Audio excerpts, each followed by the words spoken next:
嗨，你们好，我是小王王启春。你知道亚洲也有中立国吗？亚洲永久的中立国在哪？就是中亚内陆的土库曼啊。说起的土库曼，大家可能有点陌生，但历史曾读到了花剌子模，你可能就有印象了，对吧？那面积呢有49万平方公里，人口呢566万。土库曼曾是苏联的一部分。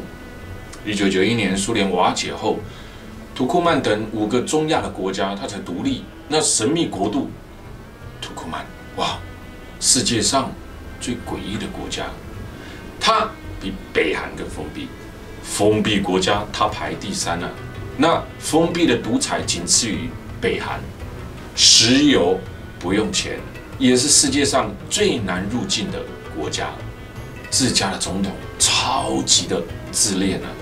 那联合国承认土库曼为永久的中立国，土库曼斯坦的奉行的中立的外交政策，连国歌都取名为既独立又中立的国家，很好玩哦。我们很少能看到关于土库曼斯坦的照片，即使在今天，这个国家仍然是世界上最封闭的国家之一。能入境的外国人呢，那少之又少哦。这一次呢，我们呢就到了呢，几乎是世界上最难申请签证的神秘国度。哇，去这个神秘的国度进行旅游探险吧，跟着我们去土库曼。土库曼，世界最难入境的国家。虽然进这个国家的海关呢，会有一肚子的鸟气啊，一个个的查查员。一个个的关卡，一次又一次缓慢比对验证，哇，行李一样样被翻开查看询问呢，拖着行李入境土库曼斯坦，一场耗时耗力折磨人的海关。海关没有针对性啊，没有选择性啊，各国如此，人人平等的，无一幸免。旅游中亚出入关啊，十分频繁啊，无论航空或是陆路。每一次几乎都要被折腾到半条命，没有好的体力，没有好的耐力，对中亚了解不多，兴趣不高，只为了累积旅游国的数量的旅客啊，哈哈！问我失望后悔吗？答案是否定的。这个国家的新奇诡谲令我惊讶，是保守封闭，是落后贫穷，是共产式民主，似是而非。搞得我一头雾水，心中一直矛盾疑惑着。但是值得深入探究的中亚，我很喜欢。身为一个旅游的玩家，怎可能不来这边？光是中亚的历史就足以让你踏上这一块土地哦。1220年，成吉思汗挥军入侵。1221年屠城，14世纪末被铁木尔征服摧毁，从此繁华落尽。土库曼的封闭程度仅次于北韩，独裁专制，连在飞机上都能看到现任总统的照片。在这个国家的石油、瓦斯、水电几乎都免钱，非常的便宜啊。土库曼就是各种地产资源非常丰富啊。并且完美执行社会主义的国家。那阿什罕巴德也被人们称作白色大理石之城。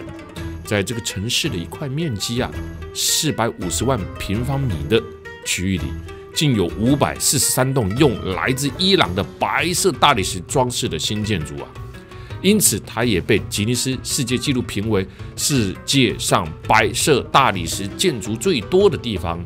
就连一些老房子墙壁也是用石灰刷成的白色，同时也有死城之称。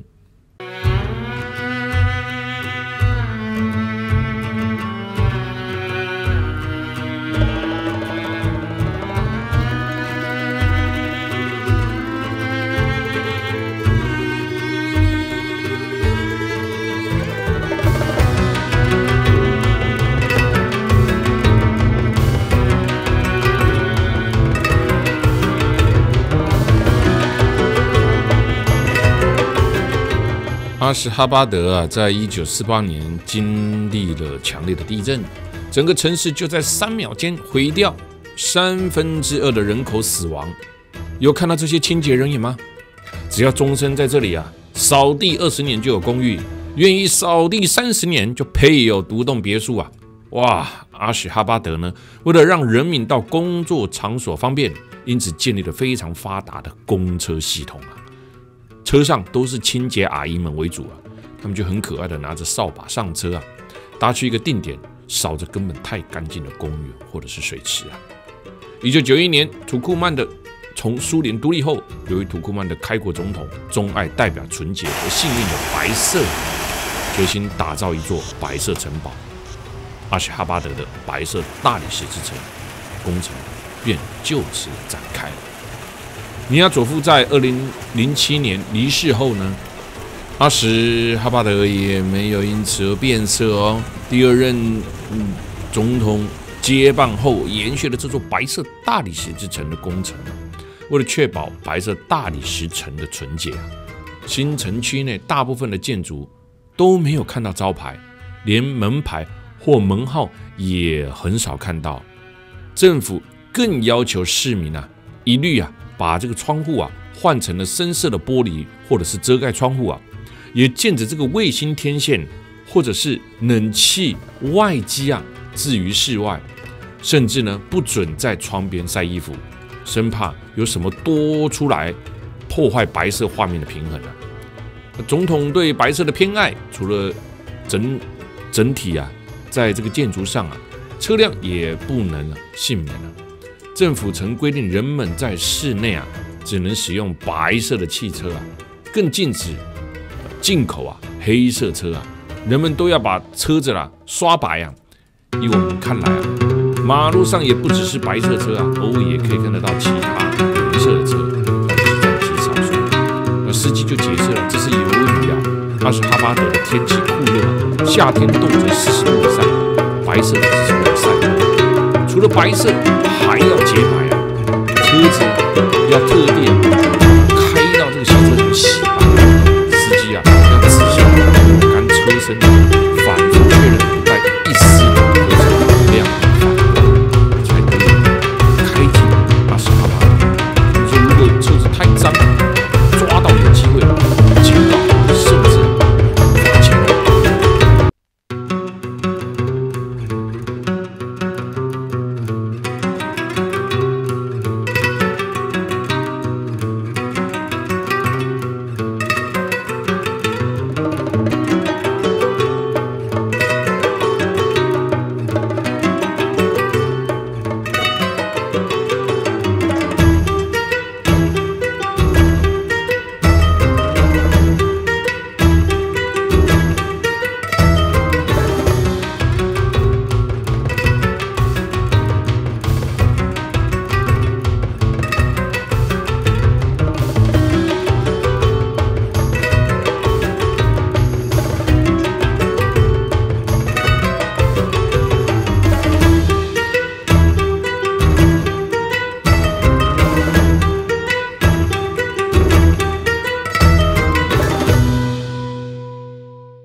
尼萨遗迹位在阿什哈巴德西方18公里处。张骞通使西域之后，随着西域道路的通畅啊，汉朝对匈奴优势地位的逐渐明显，汉朝的国际影响力从东亚扩散到中亚啊。那一个中亚大国的名字安息进入了中国的史册，安息国就是罗马人口中的帕提亚，也就是今天的伊朗。西元前334年，年轻的马其顿国王亚历山大，他亲率希腊联军渡过了达达尼尔海峡，东征已经日落西山的波斯帝国。古帝国波斯就此灭亡喽。安息的强势崛起，大体上在汉朝的文景之治的年代。而且你读佛经的人呢，还知道一个人呢，他叫做安世高，也就是当时伊朗的太子安息国啊。安世高是三藏法师，大约是2世纪的人呢。他是以国为姓啊，安不是他的姓啊，安是国家的名称啊，就像玄奘大师到了印度被称为唐玄奘一样，因为他是唐国的人，安世高是同样的意思啊，他是安息国的人。安息国在唐朝叫波斯，汉朝时候叫安息，现在的伊朗就是汉朝时候的安息。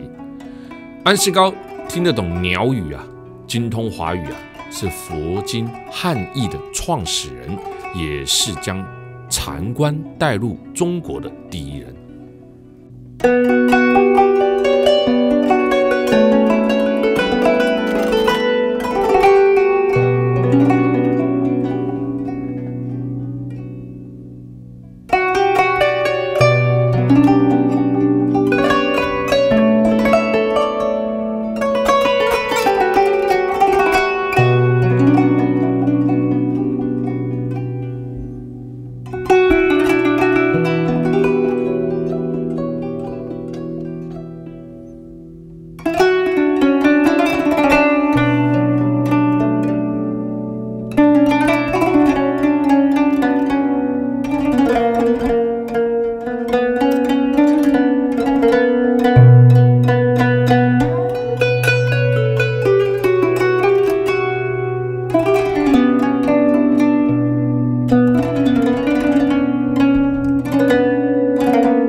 路的两旁开满了红色的罂粟花，怎么样？没看过吧？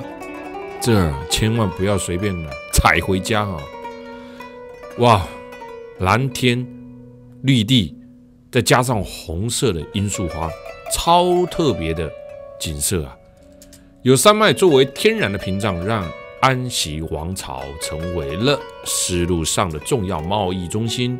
尼萨遗迹断垣残壁啊，想象全盛时期的古城样貌。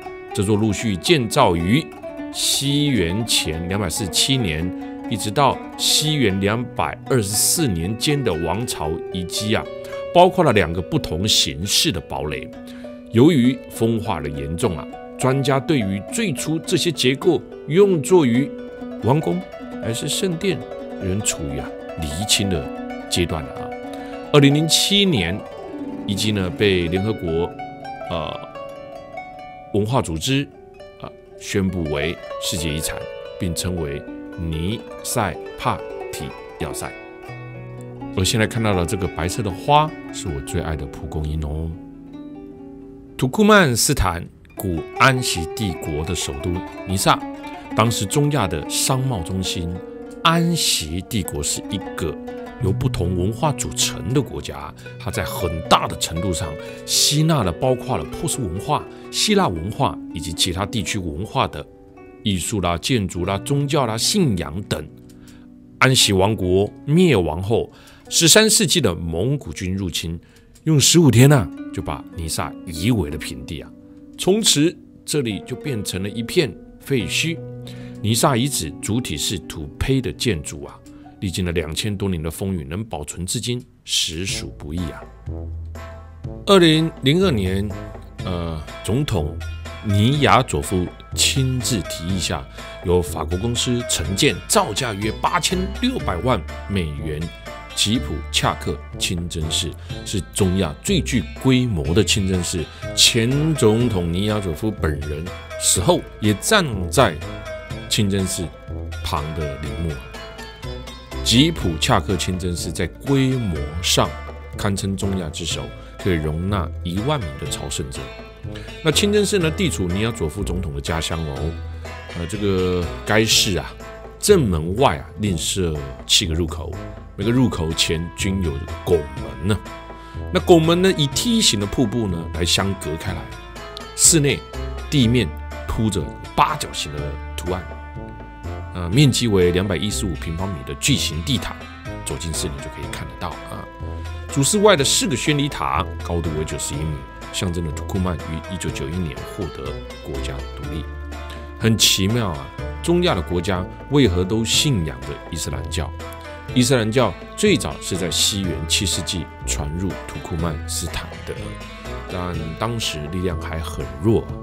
9到第10世纪受到伊朗、塔希尔王朝、萨曼王朝的统治啊，伊斯兰教开始呢逐渐壮大。到了10到11世纪的时候，随着土库曼的游牧民族它的实体的形成呢，那伊斯兰教呢就成为这个国家它最主要的一个信仰。但土库曼斯坦呢先后受到沙俄和苏联的统治，那么呢采用了那个强硬的手段呢，使得这个地方的伊斯兰教就非常的世俗化，甚至还有呢土库曼斯坦人在清真寺养猪。那为了这个苏联的社会主义呢，来贡献自己的力量，苏联解体，土库曼斯坦呢就于1991年来独立。那土库曼斯坦人就制定了他们的第一部宪法，宣布土库曼斯坦为世俗国家，政教分离啊。其中这样子的规定，国家保证宗教以及宗教信仰的自由，并保证在其法律面前一律平等。宗教的组织同国家就相分离开了，且不得行使国家的职权。从这里你可以看得出来啊，在法律上土库曼斯坦至少是个世俗国家。如果你来到土库曼斯坦，看到这里的美女想来一张合照时，他们会大方的摆起 pose 来配合你，根本不会像有的伊斯兰国家的女性那样极端的保守。当然呢，在这你也可以喝酒抽烟，因为土库曼斯坦本来就是生产酒精跟香烟啊。正如铁木尔所言啊，土库曼斯坦的穆斯林们多半已经世俗化了，而这一切更都是沙俄和苏联大力世俗化的结果。也正是因为如此哦，在阿拉伯国家的眼里啊，土库曼斯坦的人呢，不是虔诚的穆斯林啊，非常的不纯洁。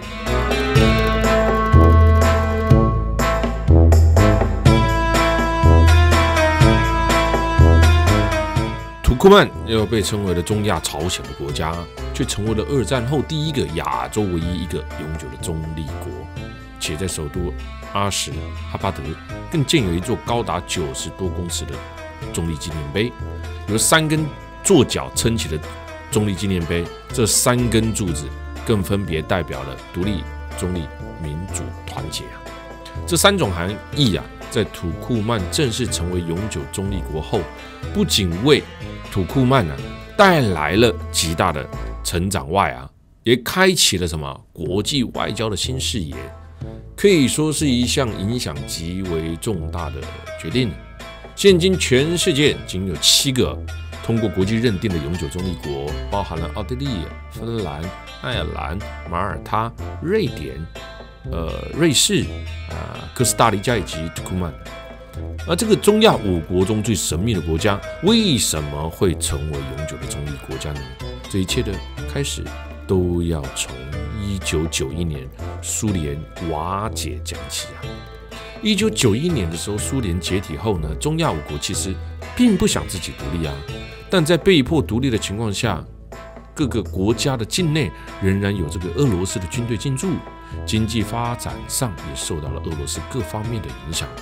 只是呢，当时的国际局势并不稳定，土库曼为了避免成为了历史上的悲剧，因而选择成为了永久中立国。因此，土库曼不用担心俄罗斯的反击，也不用操心西方国家的攻打。而在1995年，土库曼正式被国际承认为永久中立国。从此呢，经济发展突飞猛进，更发现了大量的石油以及天然气资源使得国家的收入呢，就是什么加速的成长。关于永久中立国，1战和2战发生后一些国家发现呢，不管怎么打仗，受益的呢始终呢是大国，即使呢小的国家胜利了呢，也拿不到好处。于是就有国家想要中立，而且战争的破坏性太大了，其实一个国家单方面宣布中立是没有用的啊，必须得到许多国家的承认，尤其是一些大国。不过中立是有代价的哦，就是不管任何战争，你都不能支持任何一方，也不能参与，必须呢严格的遵守，否则没有人能够保证你的中立啊。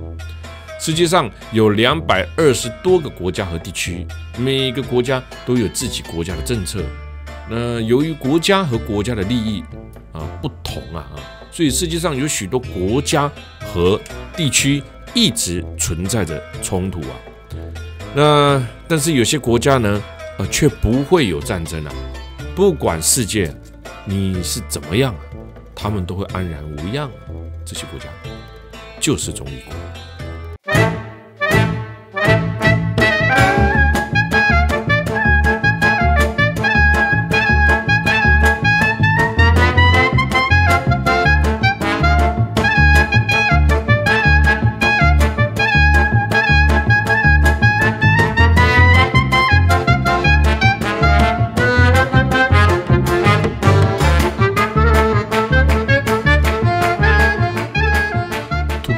斯坦独立纪念碑就位于了阿什哈巴特东南部的独立公园。那个建筑底部呢是一个展览厅，上面呢是一座高达了118米的高塔。那独立纪念碑的设计概念呢，来自于土库曼圆形帐篷以及一款女孩子佩戴的传统民族头饰这底部呢，发展厅展出的呢，均为反映土库曼斯坦独立历史的重要艺术作品。纪念碑的外围呢，则树立了近30尊的铜像，那致敬的呢，都是土库曼的民族英雄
现在来到了这个是土库曼的很多的地方，那有很漂亮的风景，有很漂亮的景色。那可以来到这个地方，我觉得是一件很快乐的事情。中亚这个国家，你有机会来的话，你要来试试看中亚国家带给你这里的风情。